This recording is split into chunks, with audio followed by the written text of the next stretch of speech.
What's up, guys?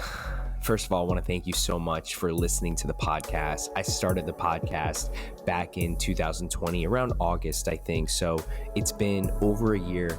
And I just want to say I'm super thankful and grateful and appreciative for the opportunity to interview incredible leaders in multiple industries. And this podcast specifically is a podcast with someone who I've been following for a while. This is a podcast with someone that I really admire, someone that I can see as a mentor, someone that has a lot of the quality character traits that I want to embody. His name is Iron Cowboy James. This guy completed 100 Ironman-distance triathlons in 100 days. Actually, correction, 101 Ironman triathlons in 101 days. Now, this is an incredible feat. Running an Ironman distance triathlon in the first place is something to be really proud of. Doing it 101 times in a row for 101 days in a row is absolute insanity. This guy has been through the ringer, and I was following his journey the entire time. And I just want to say I'm super thankful for James for his time to jump on the podcast. He's an incredible person doing a lot of incredible work. And here it is. Hope you guys enjoy. I want to thank you again, dude. I followed your journey over the last, I know it ended about a month ago or so, maybe a little longer, a couple months ago. Yeah, two and a half, almost 3 months now. Yeah, I mean, obviously everyone thinks you're crazy. 100 triathlons. They are Ironman distance, but they're triathlons. Yep. And dude, I was watching you live doing your swimming because I'm in Florida, so it's a 3-hour time difference, and dude, I don't really have any words to say, but I just want to say congratulations on accomplishing the 100 triathlons in 100 days. What was the hardest part about it? Yeah, that's a fully loaded question for sure. Hardest part. I mean, in any big journey or project, there's kind of 3 phases, right? There's preparation, there's execution, and then there's recovery, and you have to respect all of those different pieces. We ran into injury pretty early on, and so managing that level of pain was super difficult. I would say the hardest thing probably, though, was the length of the project, being that it was a quarter of a year.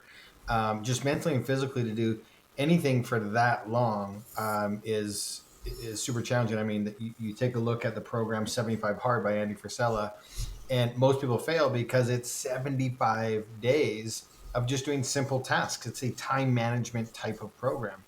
And so to be consistent every single day for a quarter of a year, 100 plus days is absolutely challenging.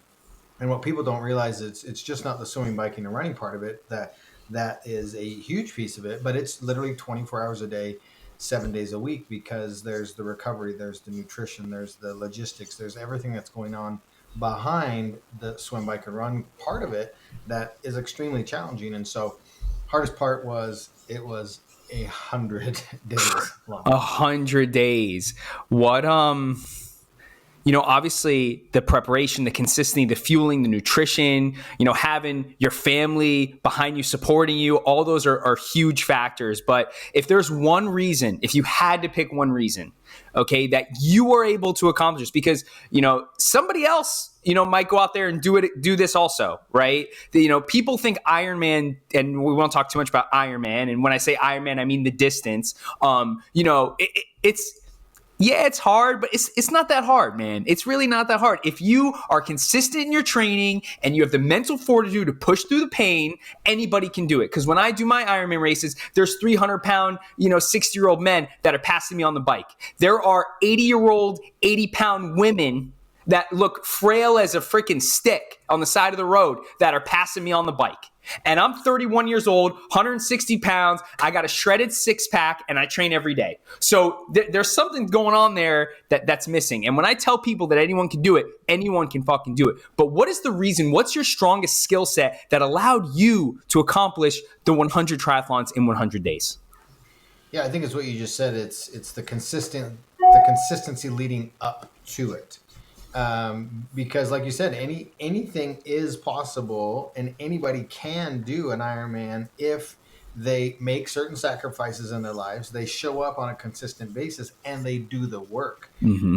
Ironman is hard if you do no preparation, show up on race day. I promise you, you will get your ass handed to you, because it's still 140 miles, whether you, no matter how you slice it up and no matter what speed you're going, you still have to do some type of physical activity for 8 to 17 hours. And without preparation, that's going to be a very difficult challenge. So anything is possible with respecting the goal and making the right sacrifices, putting in the time that it Mm-hmm. takes to make it. Yes, where I am on my journey, a single iron distance triathlon is easy. I could, someone said, "Hey, go," and I would run out my door and find the water, and I could do it today. But that wasn't the case when I first started my journey. I mean, I trained really hard. I took it very serious. I dedicated myself to it. I started to learn and take in all the knowledge that I needed to do it, because it's a steep learning curve in this sport, and there's a lot to learn. I mean, you gotta become not only proficient but excellent at swimming, biking, running, nutrition, mindset, recovery, all of these things. I mean, it's not a try sport. It is a, 5, 6 different discipline sport to do it well. Mm-hmm. There's a lot to learn in this sport, and it's not just swimming, bike, and running. Yeah. How confident were you, James, going into this that you were going to complete the 100 triathlons in 100 days? Yeah, that's just the mindset and mentality that our team has. It was, 1,000%. We just Failure is figure, not an option.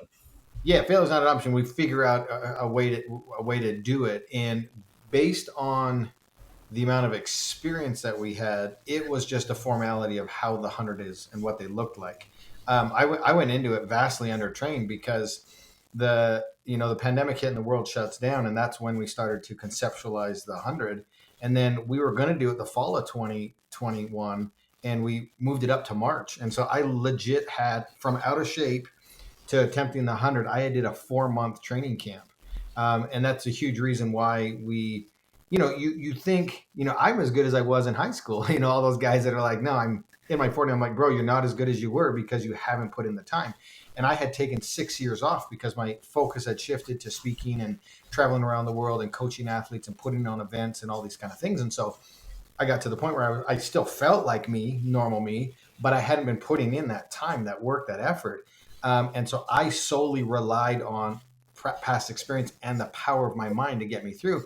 And that's ultimately why we experienced such high rate of injury, because my past challenges were all stacked on each other. One led right into the next one that led into the next one. And I was building an unbreakable foundation that turned me into an invincible person. And so to me, the 100, that's what makes it so impressive and showcases the power of the mind and the ability to draw off of past experiences, because I didn't have a long training camp for this. I was the heaviest I've ever been going into a big challenge, the biggest challenge I've ever done. And so that just showcases the power of the mind, how valuable previous experience is. And once you put the right team in place, you can still accomplish amazing things. Now, had I been more prepared for the 100, I would have felt different. I would have felt better. I would have had a different experience. But accomplishing the goal was the goal, and it didn't matter to the public how I felt. They just wanted to see me accomplish it, what I set out to do. Yeah. So your experience in life and how you navigate different challenges is a direct reflection to the preparation you've brought to the table. And I Mm-hmm. deserved all the pain and punishment I got during the 100 because I was not physically prepared. But I knew I had the experience, the mindset, and the team to drag this body through what ultimately was 101 consecutive Ironmans. Unreal. Again, congratulations, dude. I was following your journey and I was like, this guy's out of his mind. There's definitely something I can learn from you. And one quick question here. Out of all the 101 days, was there one day that stuck out more than the other that was just the hardest day? When you're in a campaign that's 24/7, that is that long, every day kind of starts to blend together. Yeah. There are obviously standout days. I mean, day 51, when when I make it past day 19 and we kind of reset the elliptical history, when we make it past day 50 again, we've revalidated what we've done in the past. We now solidify, okay, I am who I said I was. Fast forward to day 59, a catastrophic crash, which I just found out I broke my back on. Ended up breaking my L5 vertebrae. So I did 41, 42 consecutive full distance triathlons with a broken back. So that was a super challenging day. Everybody that followed remembers on day 80 when I posted that emotional 10-second clip on my way to the pool where I was going to give an update, and the only words that could come out was, I'm going to try today. And that was a super impactful day. And that was kind of a turning point. We had 20 to go and everyone's like, oh man, amazing. You only have 20 to go. And I'm like, it's still 20 more days. That's more than anybody else has ever done. Like I still need to massively respect this. And I'm already completely broken physically, mentally. The team is fried. We've been going at this a long time and we still have 20 more to go. But that really was a turning point. Once I just, realized, okay, we are close and I just need to respect every single day. And then once we got beyond 90 and then 95, that's really when the concept of 101 came into play, and we started to put the pieces of that puzzle together, and ultimately ended up doing one more than we claimed, the 100, and we ended up doing 101, 140.6, totaling over 14,000 miles. Unreal. And just so, this is for you, James. I'm going to give you a very long, proper, and accurate introduction before this, so everyone that's listening knows exactly who I'm talking to right now. But I don't want to waste your time while I went to that, because I wanted to tell everyone exactly what you accomplished. It's very rare that I have a guest on the podcast that I'm a huge fan of, right? And I just want to say thank you again for coming on the podcast. And these distances, 140.6, right? 140.6 is what it is. Yep. So it's a branded distance, right? And a lot of people were rooting for you, man. I was rooting for you. A lot of my buddies that I swim with and train with, we were rooting for you. But not everyone was rooting for you. There were people that were not rooting for you, right? So, and you knew that, and we're not going to get into it, but you knew that there was people that weren't rooting for you. But did you have, and I can assume you did, a chip on your shoulder? And you felt like, you were going to do this to prove some people wrong? Yeah, one of my favorite shirts that we made and have for sale now, it says, watch this. And the other one is, here we go. And those were kind of two mantras that I had when anybody would say something or try to poke holes in what we're doing. And I want to say we executed to perfection.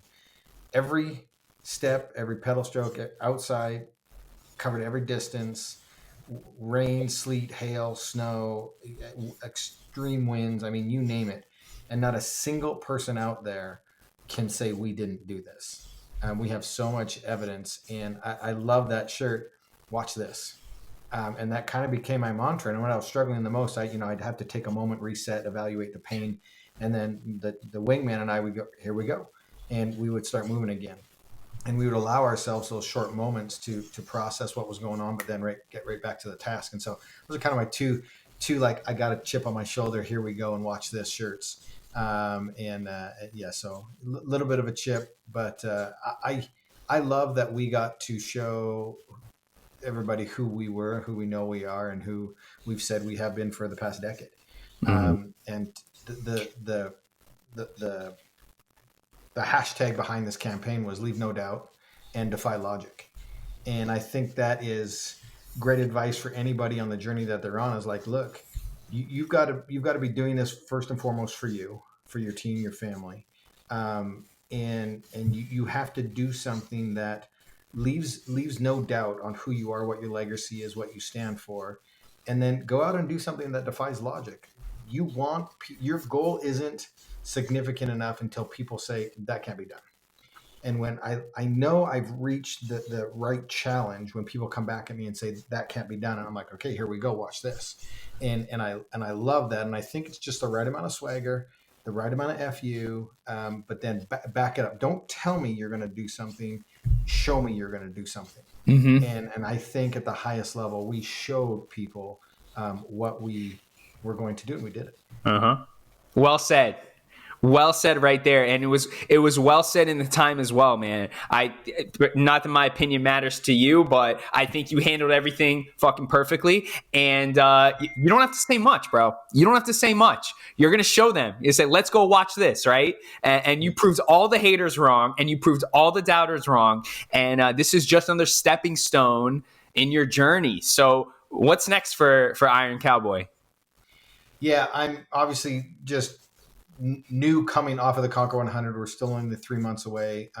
You really have to, and I really have to respect the recovery process after such an intense traumatic thing. Like I mentioned earlier, I broke my back, and so that's a concern that we're dealing with right now. I've got some cognitive therapy coming up that's kind of resetting my brain patterns and pathways because of the concussions that I've had in my career and the intense tasks and um, tasks or challenges, intense challenges have we done. I mean, your brain has to go into a protective state and protect the body, and that takes a lot of energy and effort. And so Yeah. we've got some neurological pathways that are currently blocked, and thankful I live in a place that has access to this kind of technology. And they're in middle of November, I'm going to go through 30 hours of like brain repatterning reset, which is amazing that even exists. And I'm just super grateful that I have access to it, and I'm going to get the help that I need.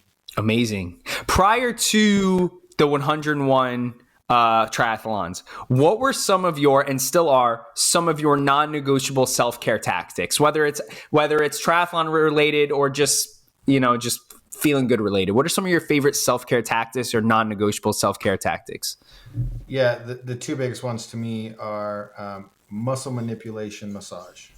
So deep tissue, where the therapist knows what they're doing and they actually move the fascia, move the muscle, and get it to where they want it to be. And then sleep. Sleep and massage are my two highest priority things on the table. They're the best things that we can do. I love human touch. I love the massage.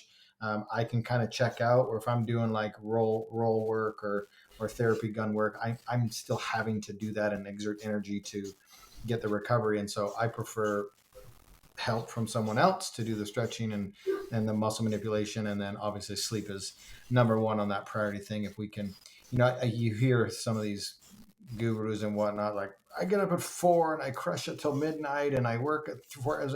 I don't care that you do that. You're going to burn out eventually. I mean, it's just physiology. Yeah. You're going to burn out. And that tells me like, you're not efficient with your time. Like become more efficient with your time, outsource Right. things if you need to, but get more sleep, bro, because you're going to fire out. And I want to live a long quality standard life. And there's access and tools and resources right now that you can outsource stuff and be just as effective.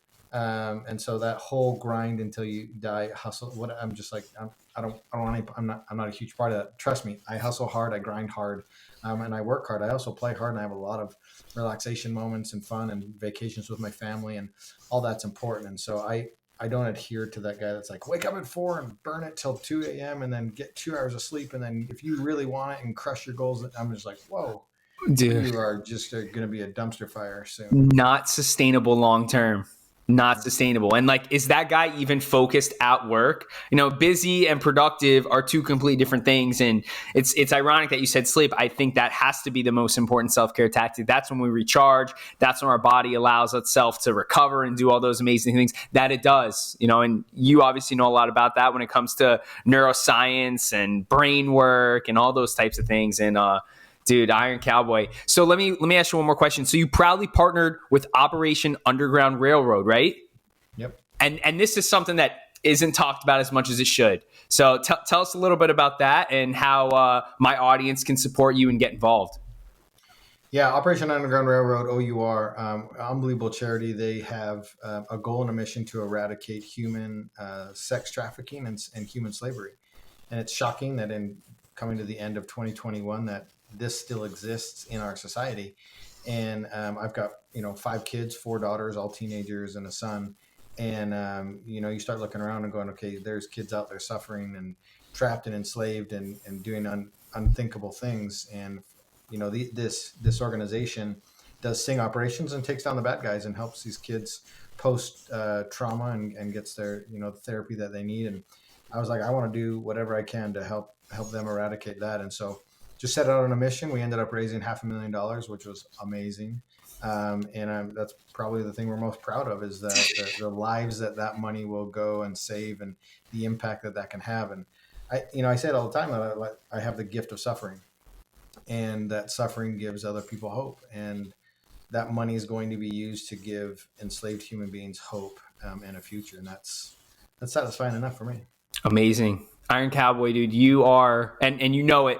You don't need me to tell you, but you're making a huge impact on the earth, dude, and to everyone, because I look up to you, and there's people that look up to me, and when they look up to me, they're looking up to you. And I want to say, not that it matters, but I'm super proud of you for doing this, bro. Super proud of you for doing this. I'm sure obviously your entire family's proud. Your team is proud. It was a team effort, right? You couldn't have done this without the support and resources around you. And, it really defies logic. It really defies logic. Iron Cowboy, James Lawrence, thank you so, so much for taking the time out of your busy schedule to hop on the podcast. If there's anything I can do for you, let me know. But I'm going to let you go. Have an incredible day, and we'll talk soon. Awesome, Zach. Thank you, and be blessed.